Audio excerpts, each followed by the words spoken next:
नपुंसकता या तनाव की कमी, ठीक है, इरेक्टाइल डिसफंक्शन अगर हम बोलें तो ये शुगर के पेशेंट में, डायबिटिक पेशेंट में बहुत कॉमनली देखने को मिल रहा है आजकल।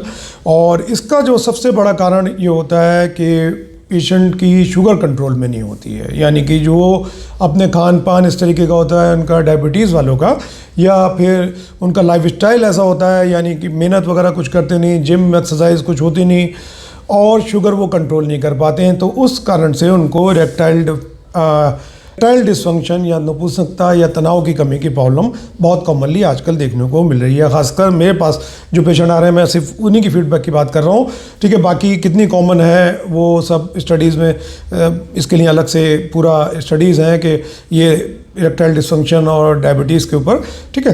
तो अब ये होता क्यों है? क्योंकि जब ब्लड शुगर बढ़ जाती है बॉडी में तो सबसे पहले तो टेस्टोस्टेरोन डाउन हो जाता है।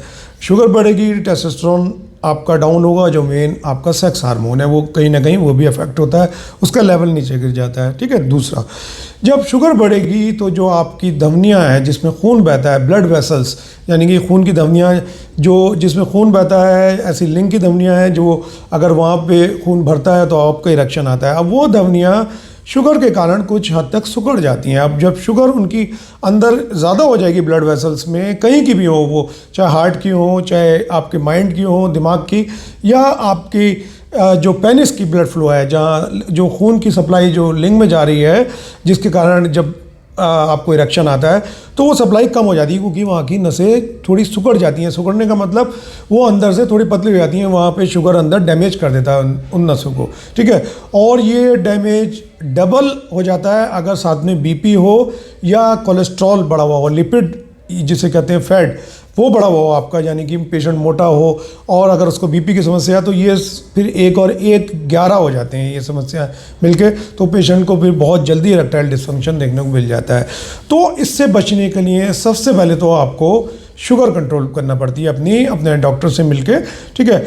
और अपना लाइफस्टाइल इस तरीके से करना होता है कि आगे चल के आपको कोलेस्ट्रॉल भी ना बढ़े, आपका बीपी भी ना बढ़े और आपका शुगर भी ना बढ़े, तो फिर कहीं जाके आप इस समस्या से आगे बच सकते हैं। अदरवाइज तो होगा क्या, आप ऐसे ही कोई दवाई लेंगे, जैसे वियाग्रा टाइप की मेडिसिन आपने ली, ठीक है, तो कुछ टाइम तक तो वियाग्रा असर करेगी, यानी कि ऐसी मेडिसिन असर करेंगी, उनका काम है ब्लड को पुश करना, सारी जगह पे ब्लड को पुश करती हैं, अंदर ब्लड फ्लो बढ़ा देती हैं, तो पेनिस में इरेक्शन आएगा। पर आगे चल के अब शुगर अपना नुकसान वहीं का वहीं वैसे ही कर रही है अंदर ब्लड वेसल्स को, तो एक टाइम पे नुकसान इतना बढ़ जाएगा कि आपका वियाग्रा या कोई और भी दवाई आपको असर नहीं करेगी।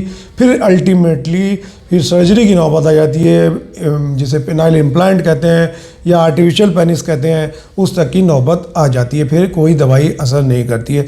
तो शुगर सुनने में एक बहुत छोटा सा नाम है, शुगर हुआ, ब्लड प्रेशर हुआ, ठीक है। इसी प्रकार से स्मोकिंग, अगर ऐसे पेशेंट स्मोकिंग भी कर रहे हैं, साथ में जो शुगर वाले पेशेंट हैं वो स्मोकिंग भी कर रहे हैं, तो ये नुकसान कई गुना और बढ़ जाता है। तो वो काम जो खाली शुगर से 10 सालों में होने वाला होता है और वो स्मोकिंग उसके साथ मिल जाती है तो वो 5 साल में हो जाता है। तो इस वीडियो का उद्देश्य ये है कि आपको अपना, अगर शुगर बढ़ा हुआ है तो उसको बहुत सीरियसली लेना चाहिए और उसका टाइम से इलाज करा के आपको इरेक्टाइल डिसफंक्शन या हार्ट अटैक या पैरालिसिस, ठीक है, या जिसे स्ट्रोक बोलते हैं, उससे बचना चाहिए। अगर आप अपनी शुगर कंट्रोल में करते हैं तभी आप इन बीमारियों से बच सकते हैं।